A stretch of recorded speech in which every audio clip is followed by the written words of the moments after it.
இந்த இளஞ்சி சமூக அமைப்பு என்னுடைய உடன்பிறவா சகோதரி இந்த அளவுக்கு வந்து ஆர்வமா எடுத்து, ஏன்னா ஒரு வார்த்தை யூஸ் பண்ணாங்க, ஒரு யூ-டர்ன் போட்டு வந்தாங்க. அந்த வார்த்தை மிக பொருத்தமா அவங்க சொன்ன மாதிரி இருந்துச்சு. நான் அவங்களை வந்து இதுக்கு முன்னாடி இந்த இளஞ்சிக்கு முன் இருந்த ஜானகி, இளஞ்சிக்கு பின் உள்ள ஜானகிங்கிறத நான் தொடர்ந்து ஒரு 10 வருஷமா பார்த்துட்டு இருக்கேன். ஸோ அது எவ்வளவு அழகா வந்து ஒரு சமூக பார்வையில அது ஒரு சீர்திருத்த நோக்கத்துல ஒரு இவங்க உள்ள எப்படி வந்தாங்கன்னு என்னால் நம்பவே முடியல. ஏன்னா உங்களுக்கு ஆச்சரியமா இருக்காது நிச்சயமா. நான் இளஞ்சிக்கு முன்னாடி பார்த்த ஜானகி பார்க்கல ஒரு குடும்ப பெண், அந்த குடும்பத்துல ஒரு போராட்டம் இருந்த வாழ்க்கை, அதுல எப்படி போயிட்டு இருந்தாங்கன்னு நான் பார்த்துட்டு இருந்த ஜானகி பாரதியார் கண்ட பெண் மாதிரி திடீர்னு இப்படி ஒரு யூ-டர்ன் எடுத்து வந்தாங்கிறத என்னால் நம்ப முடியல. அதிசயமாவே இருக்கு பார்த்துட்டு இருக்கேன். அவ்வளவு அற்புதமா இந்த வேலையை எடுத்து செய்யறதுக்கு துணிச்சல் ஒரு பக்கம் வேணும், இன்னொன்னு உண்மையிலேயே சமூக ஆர்வம் வேணும். அதாவது நாம கடந்த கால வாழ்க்கையில் வந்து குடும்பம், தன்னுடைய சுய முன்னேற்றம், இதில் எல்லாம் போராடி அதுல நான் சாதிக்க முடியாததை என்ன உலகத்துக்கு அர்ப்பணிச்சு நான் சாதிக்கிறேன் அப்படின்ட்டு அவங்க வந்தது ஒரு பெரிய மனமாற்றம். அப்ப அந்த மாற்றம் எதை நோக்கி அவங்க போயிருக்கு? ஒரு துப்புரவுங்கிற ஒரு வார்த்தைக்குள்ளேயே எல்லாம் அடங்கிடுச்சு அவங்களுடைய எடுத்துக்கிட்ட முடிவு. எது?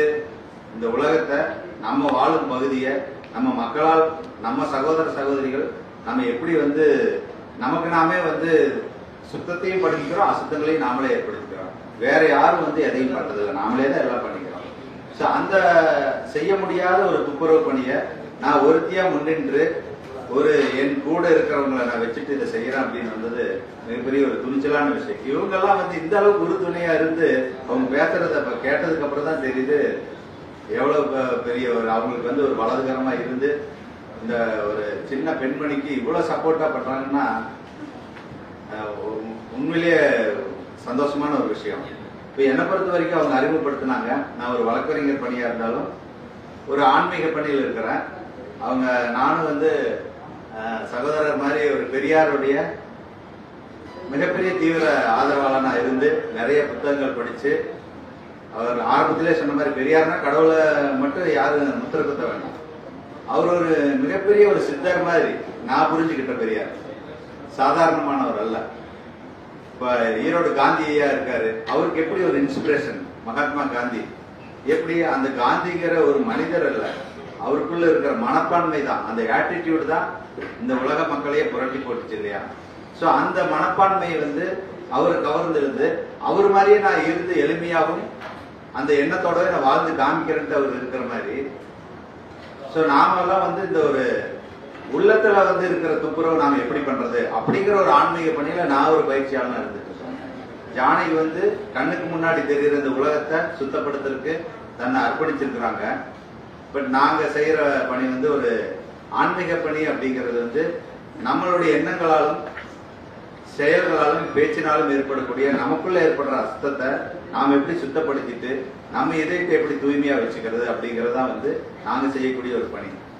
சோ நான் அந்த முதல்ல சொன்ன மாதிரி பெரியாருடைய ஒரு பாசறையில இருந்து நான் வந்திருந்தாலும் உண்மையிலே நான் துணிச்சலா சொல்லுவேன், கடவுளை மிக ஆர்வமாக தேடியவர் பெரியாரா தான் இருக்க முடியும். அதனாலதான் வந்து நாமெல்லாம் எதையெல்லாம் கடவுள் கடவுள்னு சொல்லிக்கிட்டு இருக்கப்போ அது இல்ல இல்ல இல்லன்னு அவர் புறக்கணிச்சுட்டே வந்தார்.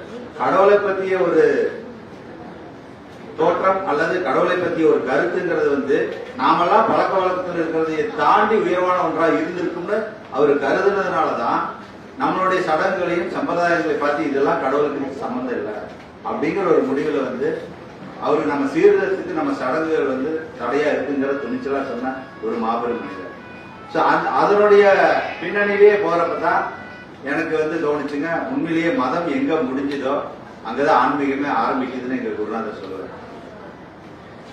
அப்போ நம்ம மதம் வந்து அப்படிங்கறது பார்த்தோம்னா நமக்கு வந்து கடவுளை பற்றிய தேடுகின்ற ஒரு முயற்சி, கண்ணால் தேடுகின்ற ஒரு முயற்சி தான் கடவுளுங்கிறது. அதுதான் மதத்துல சொல்ல கொடுத்தப்பட்டிருக்கு.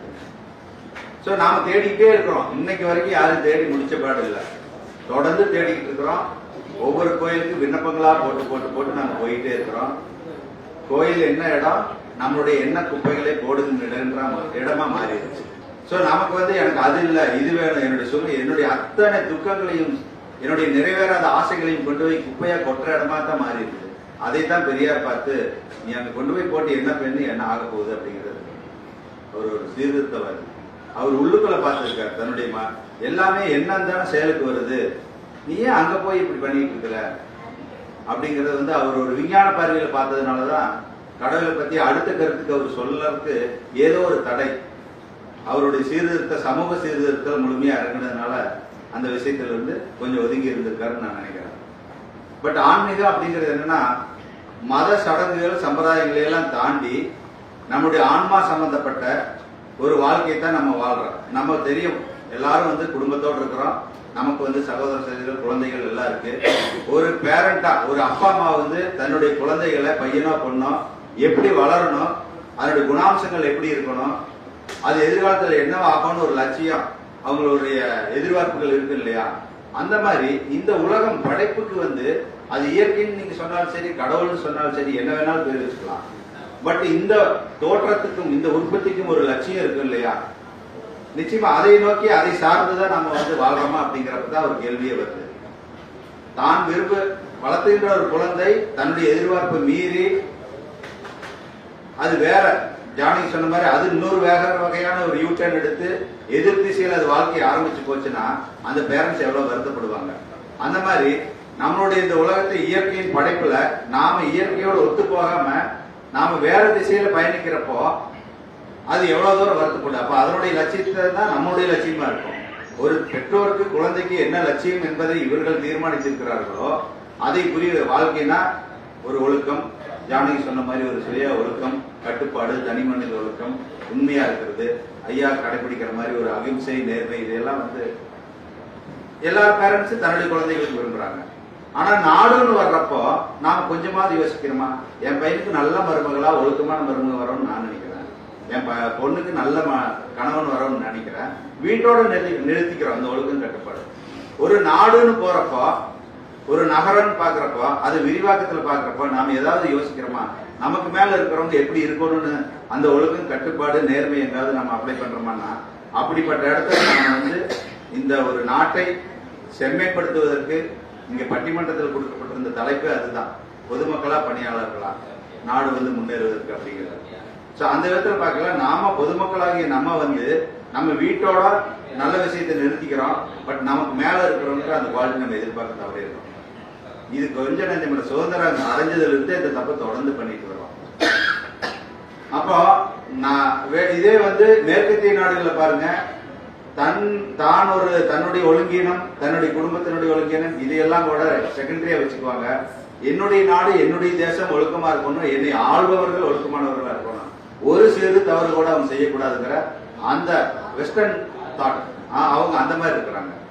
பட் நம்ம ஈஸ்டர்ன் ஹார்ட் அப்படின்னு சொல்லப்படுது, நம்ம இதயத்தை மட்டும் நாம இங்க சுத்தமா வச்சுக்கிட்டா போதும், நமக்கு மேல இருக்கிறவங்க எப்படியோ இருந்துட்டு போறாங்கன்னு நம்ம சௌகரியமா இருக்கிறோம். அதுதான் வந்து இன்னைக்கு இவங்கெல்லாம் வந்து இளஞ்சி அமைப்பெல்லாம் ஒரு ஒரு அமைப்பு ஏற்படுத்தி நம்ம உலகத்தை சுத்தப்படுத்தணுங்கிற அளவுக்கு தள்ளப்பட்டிருக்கிறாங்க.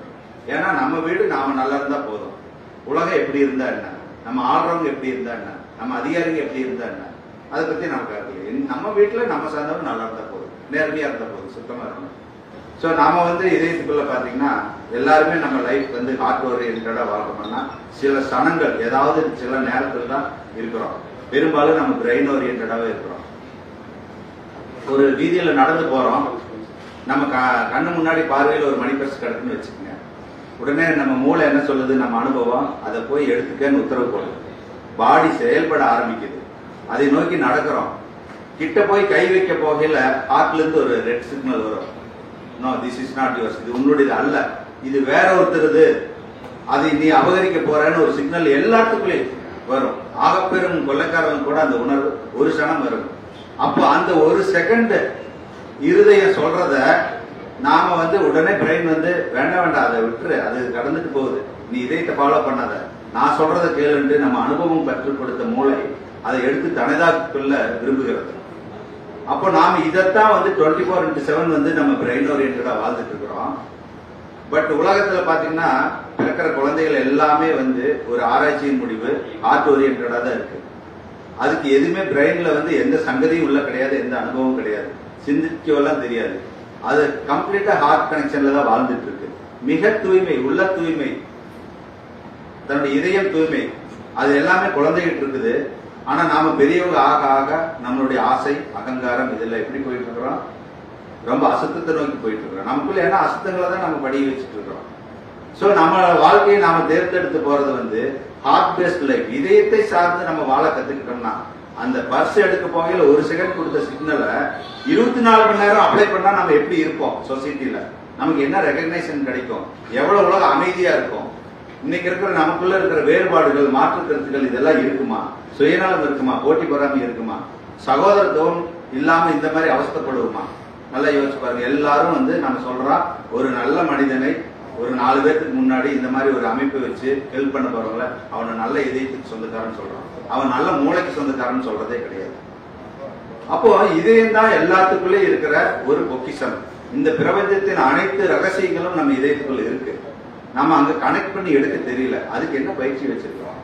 நம்ம எல்லாம் படிக்கிறது, கேட்கறது, பாக்குறது, 5 புலன்களால் ஏற்படக்கூடிய இந்த உள்ளுக்குள்ள டம்ப் பண்ணிக்கிறோம். குப்பை கூல நல்லது கெட்டது எல்லாம் எடுத்து போட்டுக்கிறோம்.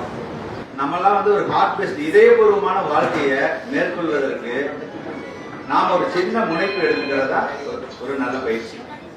சோ தட் நாம வந்து பாத்தீங்கன்னா நம்ம இதயத்தை பக்குவப்படுத்துறது அப்படிங்கிறது வேற ஒண்ணுமே இல்லை, இதயத்தை ஃபாலோ பண்றதுதான். நம்ம இதயத்துக்குள்ள எல்லாம் அந்த உண்மையான அன்பின் இருப்பிடமே, அதனுடைய சாராம்சமே நம்ம இதயத்துல தான் இருக்குது. ஒரு சகோதரத்துவம் நம்ம இதயத்துல தான் இருக்குது. நேர்மைங்கிற ஒரு சின்ன ஒரு பட்டன் சுவிட்ச் வந்து நம்ம இதயத்துல தான் இருக்குது. விட்டு கொடுத்து போறதுங்கிறது ஒரு இதயத்துல தான் இருக்கு. சகிப்புத்தன்மை, பொறுமை அப்படிங்கிறது இதயத்துல தான் இருக்கு. எல்லா பாசிட்டிவான விஷயம் அங்கதான் இருக்கு. இருக்கிற உயிரினங்களே நான் பெரியவன், நான் தான் சிறந்தவன், மனிதன், நான் மனிதன் அப்படிங்கிற எண்ணம் வந்துச்சு. அப்பவே நம்ம பரிணாம வளர்ச்சி நின்று போயிடுச்சோம். மற்ற உயிரினங்களுக்கு பரிணாம வளர்ச்சி இருக்கு.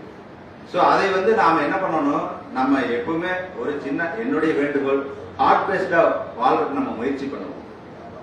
ஒவ்வொரு கணத்திலையும் யாராவது ஒன்று சொல்றப்ப நம்ம ஹார்ட் கனெக்ட் பண்ணி கேட்போம். நாம ஏதாவது வெளியில சொல்றப்ப ஹார்ட் கனெக்ட் பண்ணி சொல்லி பாருங்க. ஒரு நிமிஷம் கண்ண மூடி ஹார்ட்ல கனெக்ஷன், என்னுடைய கவனம், என்னுடைய மனம் ஹார்ட்டோட கனெக்ட் ஆயிருக்கு. அவங்க சொல்றது சரியா இல்லையான்னு சிந்திச்சு பாருங்க. கரெக்டா அடையாளம் கண்டுபிடிப்பீங்க. நான் பேசுறது சரியா, நான் இப்படி நடந்துக்கிறது சரியான்னு இங்க கனெக்ட் பண்ணி பாருங்க, கரெக்டா இருக்கும். சோ அந்த மாதிரி ஒரு பயிற்சியில நாங்க இருந்துட்டு இருக்கிறோம். உங்களுக்கு ஷேர் பண்றதுக்கு வாய்ப்பு கொடுத்த ஜானகி மிகவும் நன்றி. தேங்க்யூ.